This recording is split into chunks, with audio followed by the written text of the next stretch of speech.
Kath and Alden, bakit daw parehong single pa rin mga kasambreros? Tapos si Ma'am Catherine, grabe, naabot ng madaling araw, hating gabi, umaga mga kasambreros. So sobrang hardworking ni Phenomenal Box Office Cinema Queen. So yan, at marami pang items no sa vlog na ito. Unahin ko ito, sobrang kulit nito mga kasambreros. Si Angel kahapon, di ba umattend din siya ng IME Wonderful Music Festival mga kasambreros, no? Sabi dito, sabi ni Ma'am Arding 3 hours ago, yung co-producer si kuya niya, di ba? Pero mas gusto mong pumila ng ilang oras, Beb Alden or Beb Angel ni Alden. So grabe no, parang dito makita na hindi sila power tripper na uy, CEO ang kuya mo, co-producer ng Myriad ang Wonderful Moments ng IME Music Festival, pero talagang pumila si parang normal na tao, no? Parang ganoon mga kasombrero. Siguro sinasabihan siya ni Alden na maging down to earth tayo, no? Hindi natin wag tayo magmayabang, wag tayo maghambog and so on. So grabe no, talaga nakakatuwa lang at saka nakaka-bless itong yung pagiging grounded ng mga kapatid ni Alden, and even si Alden of course mga kasembreros, no, kasi nga tinuruan niya siya mismo ay nagiging good example sa kanyang mga kapatid na pagiging humble, kind, and mabuti mga kasembreros. Tapos ito pinost ng Catherine Blue Hearts kahapon no, one day ago, your worth doesn't grow with approval, it grows when you stop shrinking to fit others. So yun siya no, parang tapos picture dito ni Ma'am Catherine na parang may bandana no, si attorney mga kasambreros. So ang halaga daw ng tao ay hindi lumalago sa pamamagitan ng approval ng ibang tao. So lumalago daw ang ating worth or yung value natin ay hindi nakadepende sa approval ng tao kahit mali. So ito yung sasabi niya na when you stop, it grows when you stop shrinking to fit others. So hindi mo kailangang ibagay ang iyong sarili sa iba, tapos parang makisama ka sa kanila kahit na mali at saka hindi mo gusto yung kanilang ginagawa mga kasombrero. So yun yung parang sinasabi dito no, ng Catherine Blue Heart. So which is definitely true no, kasi hindi lahat ng gusto ng maraming tao ay susundin mo rin para ma-please sila sa'yo at matuwa sila sa iyo. Sometimes, kapag napipilitan ka ng gawin isang bagay para lang masaya sila, ay parang pagkukunwari na yun mga kasembreros, which is mahirap at nakaka-pressure yung ganong tipo ng character, no? Mga kasembreros and mga ka-fanatics. Tapos, si Alden pala, nagpa-ayos or nagpa-car wash mga kasembreros, no? Nag-maintenance ng kanyang kotse mga kasombrero. So which is kailangan ng kanyang sasakyan na parang tao na kailangan maligo at kailangan magbihis araw-araw. Pero dito ay parang nagpasalamat yung mismong shop mga kasambreros na pumunta or bumisita doon si Alden sa kanila para magpaayos or siguro may pinagawa o may pinalinis mga kasembreros as a part of regular check-up ng kanyang sasakyan. Ito po ay posted ng Carrasco Motor Shop 20 hours ago. Welcome back Sir Alden Richards. So done. Mercedes at saka Ferrari. Yun yung kanyang pinalinis. Dalawa. No, mga kasembreros. So, kasi dalawa naka-check dito eh. So, sabi niya, need car repair and maintenance, we've got you covered. Engine tune-up, in diagnostics, transmission check and repair, brake and transmission service, battery oil and electrical check, quality service, trusted mechanics, and so on. So, tapos, konti lang na picture or, yung ni Sir Alden dito, no? Ng kanyang pina-check up.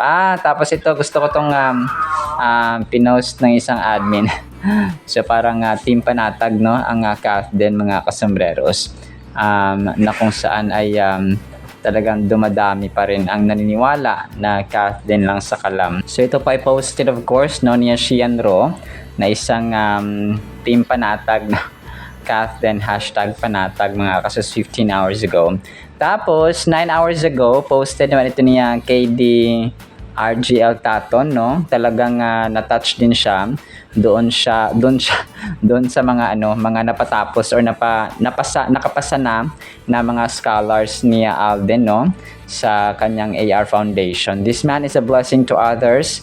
My nurse at teacher ka na, Paps. You're an angel to those who thrive to be successful. Remember, you are loved and have a blessed Sunday. So yun no, yung sina Mary Ann Timbol at kay Ann Torres, yung kanyang mga scholars na hindi lang nakapagtapos, kundi mga certified professional na sila mga kasombreros. So, certified at professional nurse mga kasombreros. Talaga nakaka-touch, no? Kasi hindi mo sila kadugo pero you are making an impact na talagang nagbago ang buhay nila, no? Kasi hindi nila kaya mapag-aral yung kanilang sarili, pero ibinigay ng Diyos si Paps Alden mga kasombreros, no? Si CEO at saka director producer Alden Richards para sa kanila. Tapos ito, merong ngayon nomination. Si Ma'am Catherine po ay nominated sa Most Beautiful Faces ng TC Candler. Hindi ko alam kung TC Candler ito mga kasombreros. Pero Most Beautiful Faces, no, 2026 nominees. So kasama si Ma'am Catherine, grabe, no? Talagang okay. Parang siya yung grabe, oh. Siya yung representation ng Philippines mga kasombreros. So ilang bansa ba ito? So marami, no? 2, 4, 5, 1, 2, 3, 4, 5. So 25 countries yung nandito. Pero alam ko marami to eh.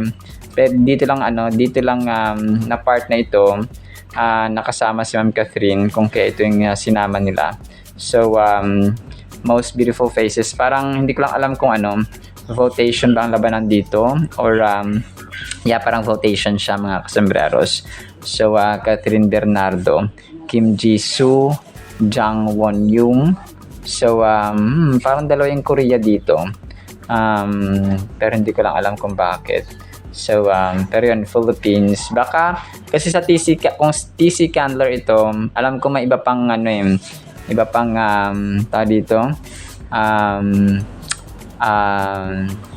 may iba pang mga artista na kasama mga kasombreros. So this is 2026, 2025 yata ay kasama si sa TC Candler kasama doon si Andrea Brillantes, no? Sina Janine Gutierrez, sina Bel Mariano, no? Kasama din doon mga kasombreros. Sino pa ba? Hindi ko alam kung kasama sina Jillian Ward or Marian Rivera, parang hindi yata. Sina Heart Evangelista, hindi rin yata kasama mga kasombreros. Pero yun, abangan natin ito, no? Mga kasombreros and mga Cathinatics.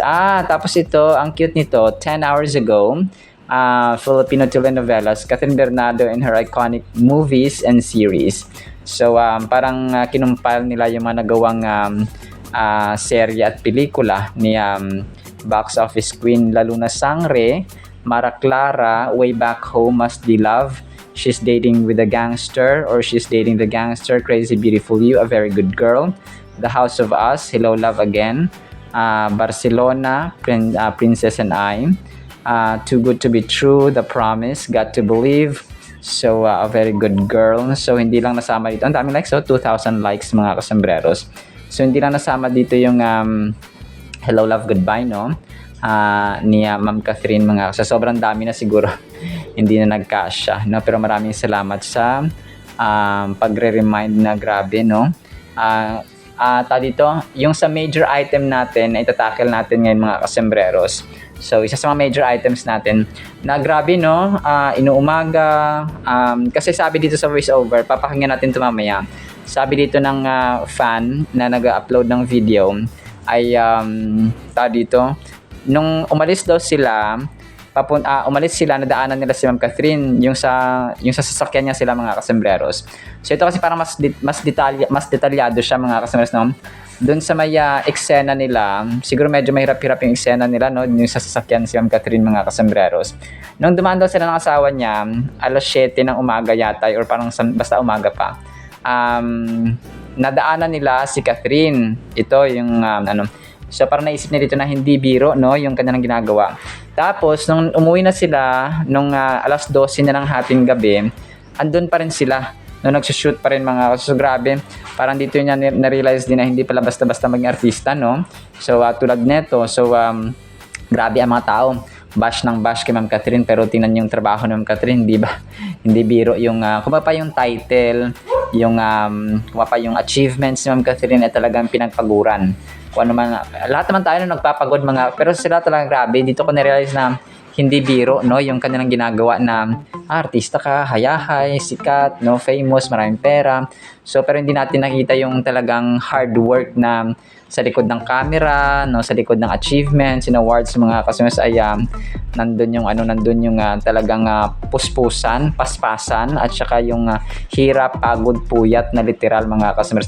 And di ba nga si Ma'am Bianca Umali, no, at saka si sino nga ba yung isa, si sa GMA yun din yun yung sa Encantadia yata nila na yun parang na hospital yata si Bianca Umali kasi parang bumigay din yung katawan niya, no, sa labis-labis na trabaho, na parang puyat, no, trabaho puyat, so bumigay din yung katawan ni dito ni Ma'am Bianca Umali.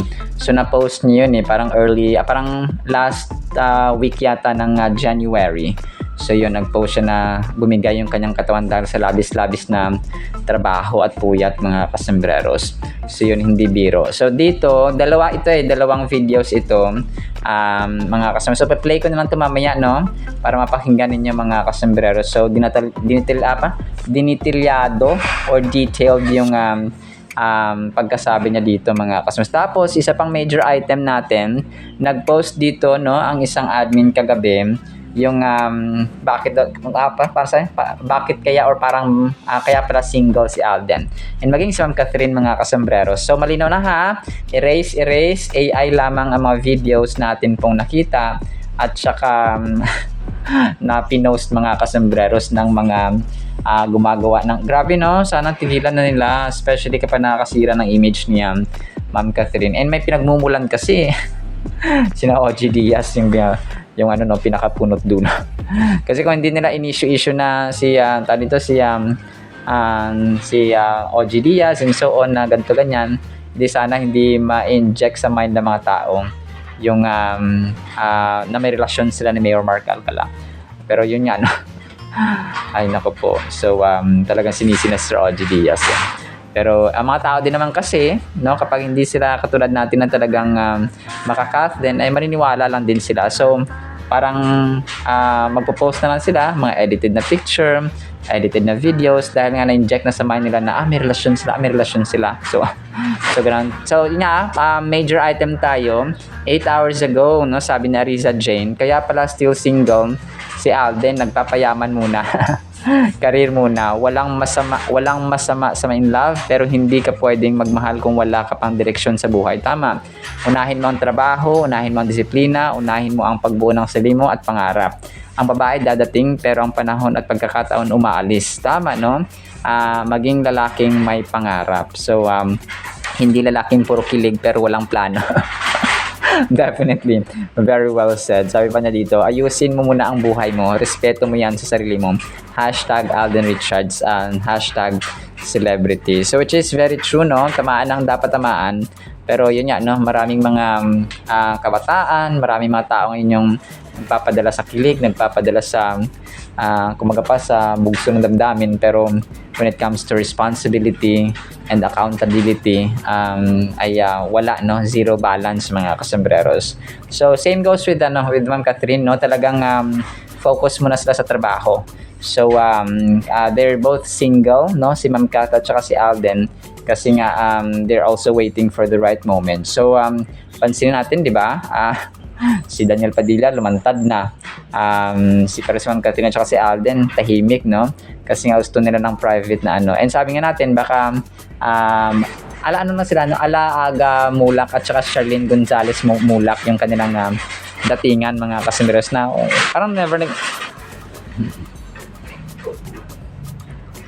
so kasi nga gusto ng Kath din na peaceful yung kanilang relationship, no, parang kagaya ng Aga Mulak, never silang naging girlfriend, hindi niligawan ni Alden. Pero dahil caring sila sa bawat isa, nagkaroon sila ng mutual understanding na, ikaw na yung mapapangasawa ko.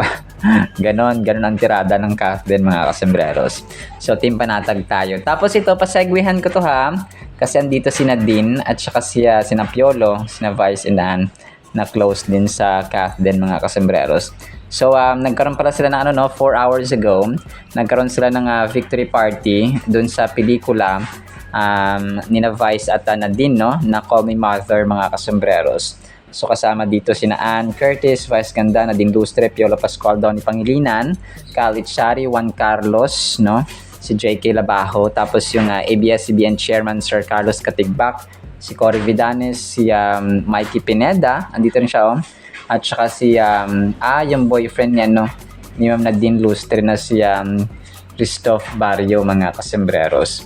So, andito rin pala. So, pinasegwihan ko lang kasi andito rin yung mga malalapit sa buhay ng Kathleen, mga kasembreros. So, yun po, talagang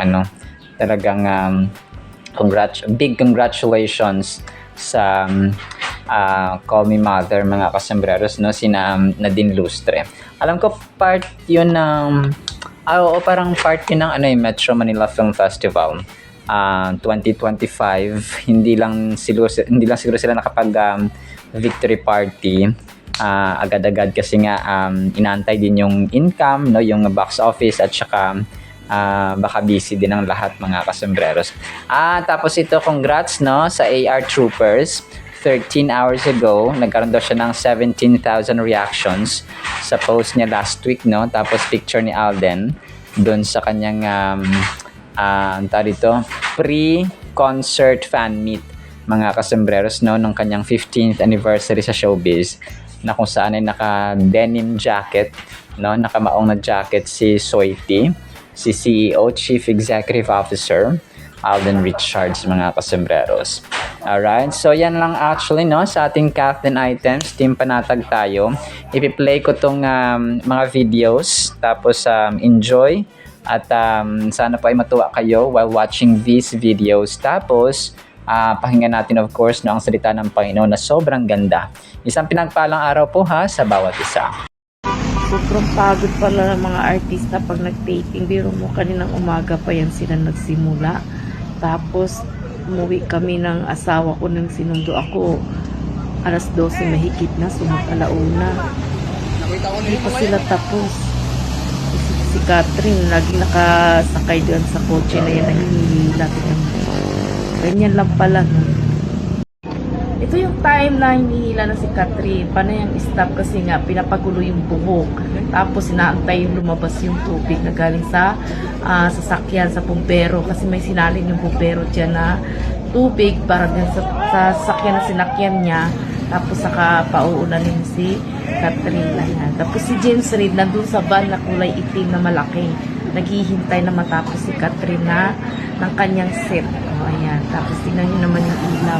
Tapos yung camera na sa malapit lang dyan sa kanyang pinag-drivean. Dikit na dikit. Para halata talagang nagda-drive si Catherine. Nakikita ang buong paligid ng kanyang kotse. Ayan. Tingnan mo. Ganda kaya. Totoo tignan. Paulan-ulan na. So, abangan na lang natin pag ipalabas na ito. Sobrang power ng ating Word of God, mga kasembreros. Ang title ay 7 beses. Bakit kaya, no? Psalms 12 verse 6, the words of the Lord are pure words. Grabe. Like silver tried in a furnace of earth, purified 7 times. Alam niyo po, mga kasembreros, mahalagang figure or number po, no, ng 7. 7 beses or 7, mga kasembreros, sa Biblia. Sa ikapitong araw ay nagpahinga ang ating Diyos, no? Tapos yung sinasabi niya magpatawad tayo ng 7 times.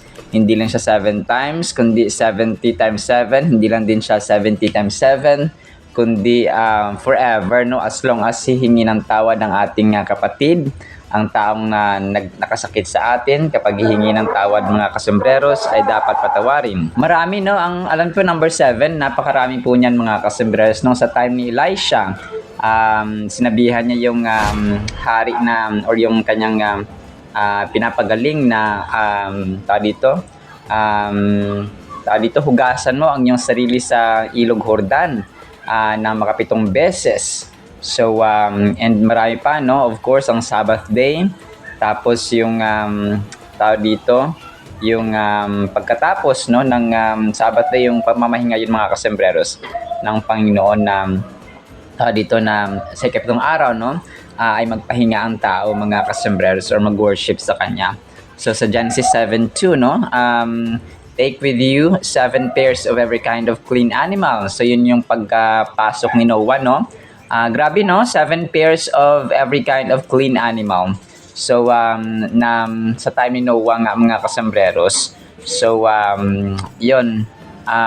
Basta marami mga kasembreros yung implication ng number 7 sa Biblia. Pero hindi kasi sinasabi na maniwala tayo sa number 7. Mas maniniwala tayo sa Panginoon mga kasembreros. It's just a matter of highlighting ba yung number 7 sa Biblia, but not exactly na dapat mag-asawa ko pitong piraso. Dapat may anak ako 7, dapat yung hindi ganun nga kasus. So yun po, no, talagang pananampalataya ang basehan natin. So dito ay hina-highlight yung power, okay, yung amazingness, no, yung pagiging incredible, wonderful, amazing, at saka kapangyarihan talaga ng salita ng Panginoon mga kasembreros at ng kanyang mga pangako sa kanyang salita. So parang siya, ikinumpara dito sa isang refined silver or gold mga kasembreros. So silver dito, no, pilak. So ang pilak, alam natin yung silver na kapag ginawa siya mga alahas ay nagiging mamahalin siya mga kasembreros na pwedeng isanla, pwedeng ibenta. Ang silver na jewelry mga kasembreros. So, kung kaya ang salita ng Panginoon ay ikinumpara na sometimes kinukumpara sa ginto, sometimes kinukumpara sa pilak, no? So, marami mga kasembreros na pagkukumpara or metaphorical comparison ng salita ng Panginoon. Kung kaya sasabi natin parati nating basahin, sundin mga kasembreros at mahalin ang salita ng Panginoon sa Biblia because ang Biblia po ay swimming pool ng pangako ng Panginoon mga kasembreros. Pwede kang malunod sa kanyang pangako, no? Hindi malunod sa tubig kundi malunod ka sa pangako. Malunod tayo sa pangako ng kanyang kabutihan, ng kanyang pag-asa, ng kanyang pag-ibig and so on mga kasembreros. So ganun po katindi ang salita ng Panginoon. Kung paano nare-remind tayo, no? Ako kahit araw-araw ako nagbabasa ng Biblia, nagpe-prepare ako ng 3 topics sa salita ng Panginoon mga kasembreros mula sa Biblia, no? Naghahanda talaga tayo ng 3 topics, and yet, no, ang salita ng Panginoon ay bago araw-araw, bago kada umaga. So parang another revelation, another fresh revelation mga kasembreros mula sa Panginoon. Grabe, no? Doon pa lang makikita mo na kahit ulit-ulit yung salita ng Panginoon, kasi sobrang dami naman ng books sa Biblia mga kasembreros, 66 books mga kasembreros, and napakadaming chapters, napakadaming verses, and yet makikita mo na grabe, no, iba-iba yung revelation, iba-iba yung kung mapagustong sabihin ng Panginoon sa pamagitan ng kanyang salita, di ba? So napaka-amazing talaga mga kasembreros. So ang verse na ito highlights the purity and reliability of God's promises. So pure, no? Nagpapabanal mga kasembreros at dalisay ang salita ng Panginoon. Comparing them to refined silver, God's promises are flawless and free from any deceit or falsehood, just as people process silver to remove impurities and enhance its value. So kagaya nga ng isang pilak, no, na pinaprocess mga kasembreros tapos in-enhance yung kanyang value. Kasi kapag naging alahas na yan or naging gamit na yan na silver mga kasembreros, ay tumataas na ang kanyang value. Kung kaya nga pwedeng ibenta or pwedeng isanla mga kasembreros ang mga silver na mga material. They are trustworthy and true, standing as a solid foundation in our lives that we can always depend on. Okay, so parating maasahan ang salita ng Panginoon mga kasembreros. Have you ever experienced the disappointment of broken promises or unreliable commitments? Ayan. Broken commitments or broken promises. Okay, so yun siya. Lahat tayo ay biktima, no? And sometimes nakakagawa tayo ng mga broken promises na ayaw ng Panginoon kasi ayaw niya na nangako tayo, no? let your yes be yes and your no be no. So ganun lang mga kasembreros, hindi dapat tayo nangako because kapag nangako tayo ay hindi na iyon sa Panginoon, no? Evil one na siya mga kasembreros. So pag oo, pag hindi. Kung hindi mo kayang oo, pag hindi mo kayang hindi, so bakit ka pa mangangako? So ganoon siya mga kasembreros. It's better na mag-oo ka or mag-hindi tapos nagawa mo kaysa sa nangako ka tapos hindi mo nagawa. So mas parang mas matindi ang pataw na parusa sa ganoon mga kasembreros. So God's promises in contrast are unwavering and unchanging, providing a source in hope and assurance in the midst of life's uncertainties. They serve as a guiding light in times of darkness, a constant reminder of His faithfulness and love towards us. So ganun siya, no? Talagang constant siya na reminder sa atin mga kasembreros na constant reminder sa atin na kahit na pag na-down tayo, yes of course, nandyan ang Panginoon. Pag hindi tayo sigurado, nandyan ang kanyang kasiguraduhan.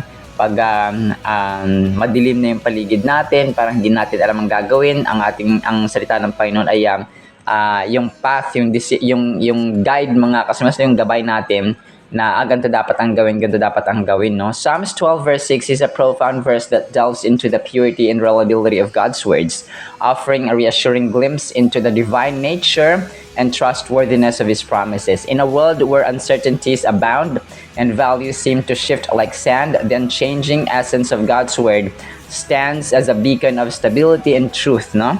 It serves as a firm foundation amidst the ever-changing tides of life, offering solace and guidance to those who seek unwavering truth. So, kasi ang mundong ito talagang no? Talagang pabago-bago. No, yung balita pabago-bago, yung mga economy natin pabago-bago, yung leaders natin pabago-bago. So lahat nagbabago. Minsan yung isip natin nagbabago, yung decision natin nagbabago. So ako rin po, no, may mga times na nagbabago yung ating desisyon, yung ating actions, yung ating choice, no? So ganoon siya. So every one of us ay subject to changes mga kasembreros. And only the Word of God is unchanging. Constant siya sa lahat ng constant, mga kasembreros. As believers navigate the complexities of life, Psalms 12 verse 6 stands as a poignant reminder of the unwavering purity, reliability, and timeless nature of God's words. It beckons us to trust in the divine wisdom and guidance that emanate from His flawless words, offering a source of comfort and strength in times of doubt and confusion. So kapag nalilito na tayo, wala na tayong ibang puntahan dapat, no? At saka basahin ko ng salita ng Panginoon. Manalangin mga kasembreros, kapag may problema tayo, wala tayong ibang dapat na pagtiwalaan, ibasahin mga kasos at sundin ang salita ng Panginoon mga kasos. Yun na siya, no? Kapag nasa moment tayo na down tayo, come to God because He's just waiting for us mga kasembreros na magkaroon ng panahon sa Kanya. So tayo lang minsan ang sobrang busy, sobrang hectic ng ating mga schedule, na para bang presidente tayo ng Pilipinas na sobrang busy. So kidding aside ay dapat nagkakaroon talaga tayo ng panahon sa Panginoon mga kasembreros. We can find or we can hold firm to God's promises by putting our trust in Him and His Word. This verse or the verse reminds us that God's words are pure and flawless like refined silver. This means that His promises are sure and trustworthy, never failing or lacking in any way. So, wala siyang sapat na at sobra-sobra pa mga kasembreros, no? Ang salita ng ating Panginoon na pwede natin pagtiwalaan sa lahat ng panahon, lahat ng season, lahat ng uri ng situations mga kasembreros or status natin. Mapa-down moments man tayo, mapa-happy moments man tayo, mapa-exciting moment man tayo, mapa-confusing moment man tayo mga kasembreros or basta no, sa lahat ng season ng ating buhay mga kasembreros. So as a final thought mga kasembreros, no, harness the power of and wisdom of God's promises to steer you through life's storms. Trust in the pure and unwavering guidance of His words, like a compass leading you through the murky waters of the modern world. So embrace His promises as steadfast anchor, grounding you in faith and righteousness amidst the chaos of daily life. So yun siya, no? Sa lahat ng situation, sa lahat ng seasons ng ating buhay, ay dapat pagtiwalaan natin ang ating Word of God, mga kasembreros, na hindi lang 7 beses actually, no? Nanilinis ng mga kasus, kundi flawless at saka perfect at saka mapagkakatiwalaan siya, no? More than we do for ourselves, more than we do to other people, mga kasus, no? Minsan ang pangako ng tao ay napapako, pero ang pangako ng Diyos sa kanyang salita ay never, ever, ever mapapako. Kundi, tutuparin niya ito because He is a promise-keeping God. Alright? Salamat sa ating Word of God, ha? No, pagpapalaan po tayo ng pag-ibig, pananampalataya, pag-asa, no? At saka panahon talaga sa pagbabasa ng salita ng Panginoon at pagsunod dito. In the mighty, holy, sweet, magnificent name of our Lord Jesus Christ, with the communion of the Holy Spirit of the living God. And everyone said, Amen and Amen. See you sa next segment, mga kasmarasan. Paalam po. I love you all.